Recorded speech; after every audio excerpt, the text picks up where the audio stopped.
Hello and welcome back to Hardware.info. In this video, I'm gonna answer the question, does the $100 phone is suitable for everyday use? Let's find out.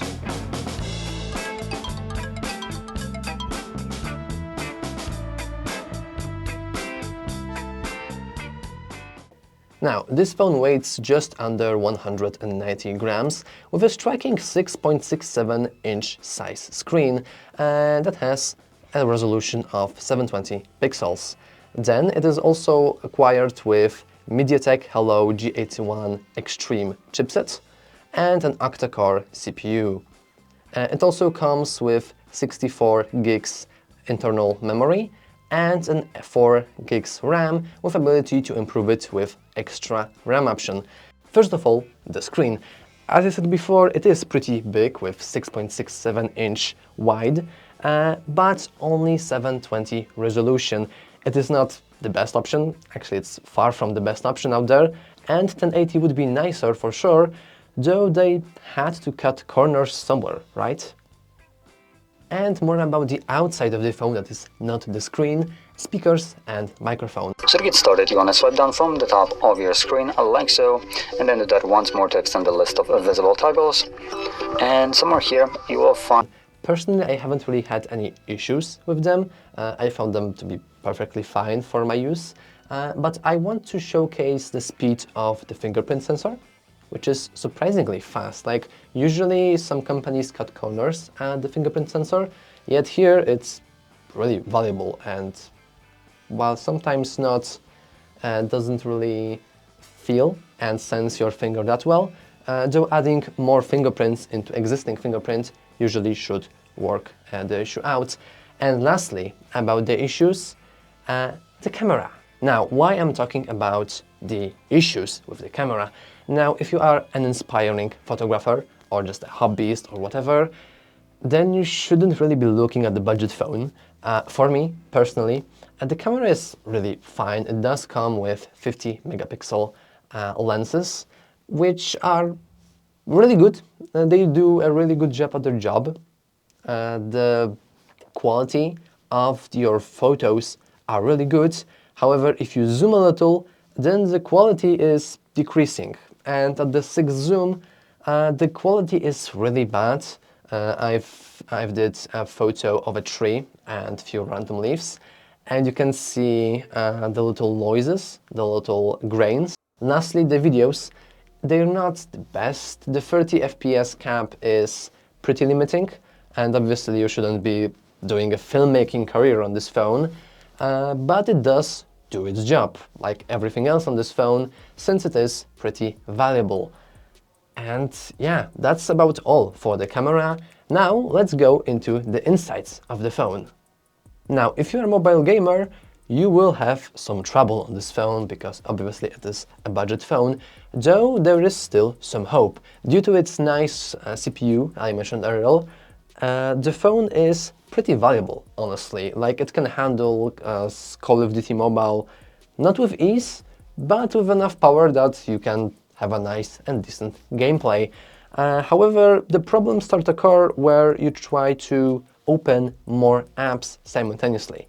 It's due to its limited RAM of 4 gigs or 8 gigs if you enable the boost RAM feature. And obviously, the more apps you try to run simultaneously, the more phone will struggle. It is something very important to keep in mind, especially if you are a type of person that likes to keep about 100 tabs in their browser. You will struggle, and the phone will too. Now, speaking of having a lot, this phone has a lot of battery. Quite a lot, actually. It's thanks to the 5200 milliamperes battery inside of it, and that lets it run for almost 2 days of really big using. Obviously, it depends on what type of user you are. If you're just a really big gamer, then the phone will last shorter, obviously. But with normal use, the phone can really last a long time, which makes it a really nice use, especially since the battery is usually where most other companies cut corners, like a lot. And yet this phone strikes with its really big battery, which is honestly surprising, even to me. Now time for a little rundown and answer for the question from the beginning of this video. Is this phone valuable for and suitable for $100? And the answer to that is, surprisingly, yes, it is. Now, obviously, it does have some drawbacks. Quite a lot of them, actually. The phone itself is, okay, the phone itself is pretty great, but the camera isn't very good. The limited storage is especially not great.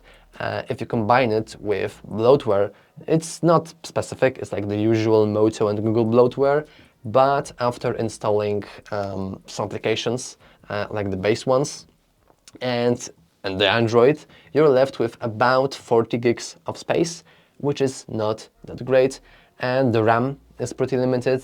The screen is not as great, but enough of the disadvantages, because the phone does have some advantages too. First of all, it's a Motorola phone. Like, you can do this. It's great. Like, seriously, I just love this feature so much. It's so good. And like the biggest advantage of the whole phone is its price. Like, for the $100, about $100, everyone can afford it. And by everyone, I mean broken students that can't pay their loan. The phone is suitable for basically everyone. Obviously, it is not made for great task in mind. You can't do great photos of it. You can't have epic gaming sessions with it. But that's not why it's not the purpose of this phone. For basic calling, for basic messaging, for even some doom scrolling on TikTok, the phone is perfectly fine. And by perfectly fine, I mean just perfectly fine. And if you're looking for a phone that just is doing its job as well as it can, the Moto G05 is an amazing option for me. And yeah, if you're looking for a budget price, for a budget option, I can't recommend a better option out here than the Moto G05. And that's the end for this video. If you found it useful, please remember to like and subscribe. Thanks for watching.